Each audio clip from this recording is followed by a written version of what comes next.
ये 13 दोष ऐसे हैं जिसके जीवन में होंगे तो उसको कभी शांति, कभी सुख, कभी ऐश्वर्य ये टिकेगा नहीं और दुर्गति निश्चित हो जाएगी। बहुत ध्यान से सुने। एक श्लोक में 6 दोष और दूसरे श्लोक में 7 दोष। उपासक को कभी इन दोषों को अपने अंदर टिकने नहीं देना चाहिए। और जो संसार के मार्ग में चल रहे हैं, अगर इन दोषों में चलेंगे तो वो जो आपके पुण्य कर्मों से ऐश्वर्य है भी वो नष्ट हो जाएगा। आप दुख, चिंता, शोक से ग्रसित होकर बड़ा दुख में जीवन व्यतीत करेंगे और आपकी गति बिगड़ जाएगी, दुर्गति हो जाएगी। ये 13 लिख लो दिमाग में, डायरी में, क्योंकि ये नोट हो रहा है, आवाज डाली जाएगी। आप बार बार सुन, इनसे बचिए। अपनी बड़ाई, अपनी प्रशंसा कभी अपने मुख से नहीं करना, नहीं तो आपके पुण्य नष्ट हो जाएंगे, बुद्धि भ्रष्ट माने गिर जाएगी। अगर परमार्थ में चल रहे तो भी, और व्यवहार में तो पुण्य नष्ट हो ही जाएंगे। बुद्धि गिरी हुई तभी ऐसी बात होती है। और ये दोष बहुतायत है, ये बहुत प्रभावशाली है। अपनी बड़ाई मारना, इसको देख लो, पकड़ो, सत्संग है। अपने मुख से कभी अपनी बड़ाई ना करना।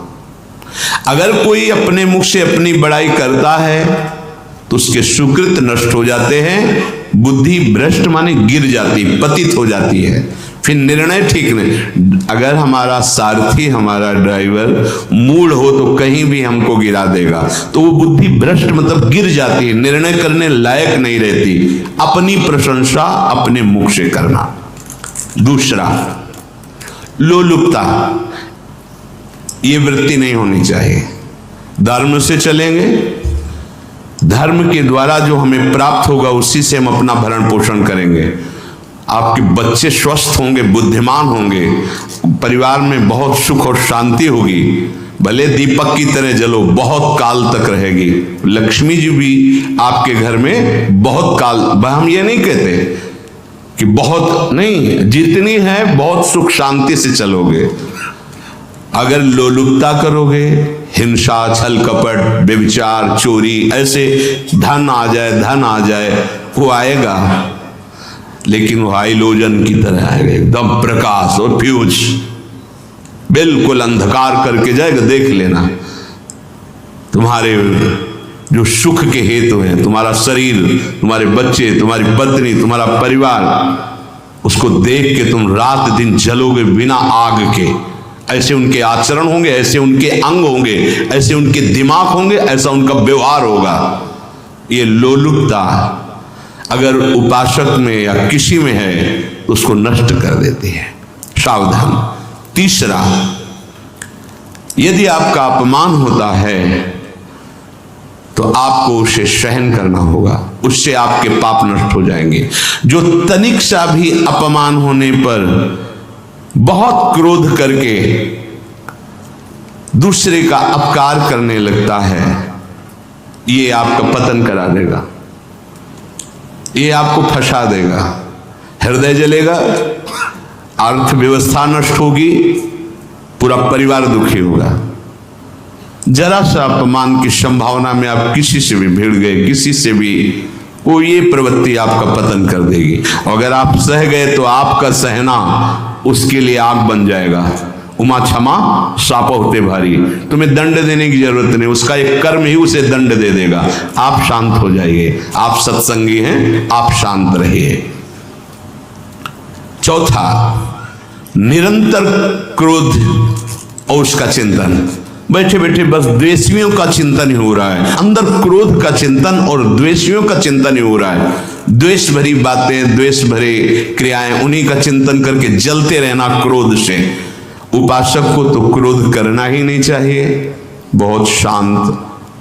ठीक है, अभ्यास में कभी क्रोध हो सकता है, उसको फिर समन करो, अंदर से प्रायश्चित जैसा कि अब गलती हुई, आगे नहीं करेंगे।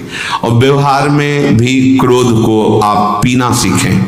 अगर बार बार आपका क्रोध प्रकट होता ही रहेगा, आपका स्वभाव बिगड़ जाएगा, आपके पुण्य नष्ट हो जाएंगे और आपका जीवन नष्ट हो जाएगा। देने वाला उतना दे देगा आपको, आनंदित रहो। पैसा खर्चा, सब पूरे जीवन का विध्वंस मचा दिया क्रोध ने। कहीं भी आप देखो, किसी से क्रोध करके देखो, फिर देखो तुम्हारा भजन चल रहा है, तुम्हारी वो आनंद वृत्ति है नहीं, जलोगे और वो जलन और गुस्सा दिलाएगी और वो बैठे बैठे जलोगे नहीं। ये क्रोध जो है, ये चाहे व्यवहार में हो चाहे परमार्थ में, दोनों की हानि करने वाला है।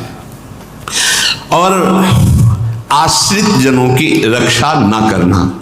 अगर कोई भाग कर आपके पास आ गया है, कोई पशु पक्षी या कोई मनुष्य, आपको चाहिए कि अब चाहे हमारे पहले प्राण जाएं, उसकी रक्षा करेंगे। सीवी जैसे तो कोई बिरले ही होते हैं, पर इतना जरूर ध्यान रहे, जैसे कोई पशु पक्षी किसी भय से आपकी सीमा के अंतर्गत आ गया है, अब उसकी रक्षा करनी है आपको। अगर आप स्वयं मार देते हैं या मरवा देते हैं, या आपके सुकृत नष्ट कर देगा, या आपकी दुर्गति का कारण बन जाएगा।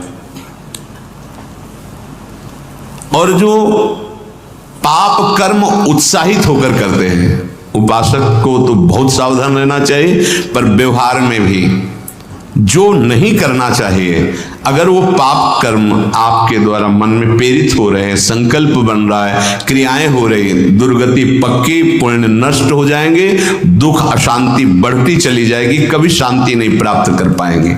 ऐसा नहीं कि जो मन में आवे सो करे। पापाचरण निडर और उत्साहित होकर करना, अगर ऐसे लक्षण है, निश्चित दुर्गति होती है। ये 6 है। अपनी बहुत बड़ाई करने वाला अपने मुख से, लोलुपता, तनिक से अपमान में सहन ना करने वाला, निरंतर क्रोधी और आश्रित जनों की रक्षा न करने वाला, और निडर हर्षित होकर पाप कर्म करने वाला। दूसरे श्लोक में 7 है, 6 ये 7। 1, संभोग का ही चिंतन करना, संभोग में ही मन लगाना, संभोग दूसरी स्त्रियों के साथ करने की भावना रखना, ये नष्ट हो जाता है। ठीक है, धर्मयुक्त काम भगवान ने आदेश किया है।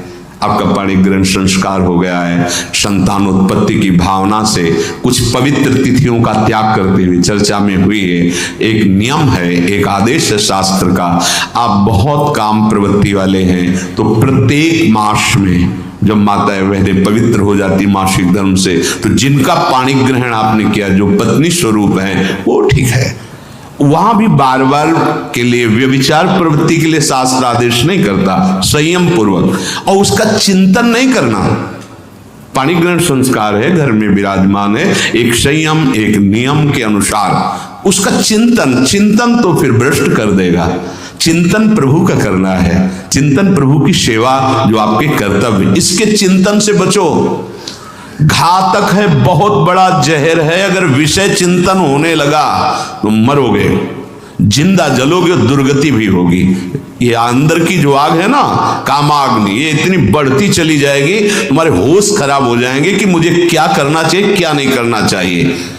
कोवा मदांधो मदना तुरोवा, अंधा हो जाएगा, नहीं दिखाई देगा अनुजा तनुजा क्या है, कौन है, कुछ नहीं, भ्रष्ट बुद्धि। संभोग का चिंतन नहीं।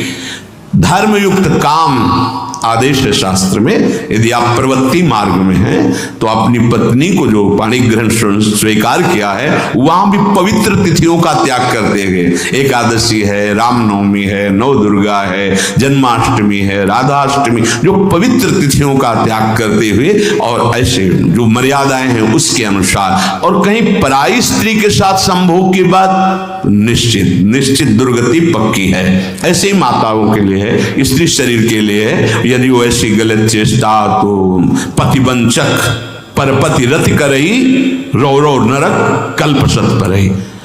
ये भोग चिंतन से बचने की चेष्टा कीजिए तो क्रिया से अपने आप बच जाएंगे। विषमता रखने वाला, सबके साथ बर्ताव ऐसा कि मैं बहुत श्रेष्ठ हूं और दूसरे सब नहीं है, सब व्यवहार नहीं, सब भगवत स्वरूप है।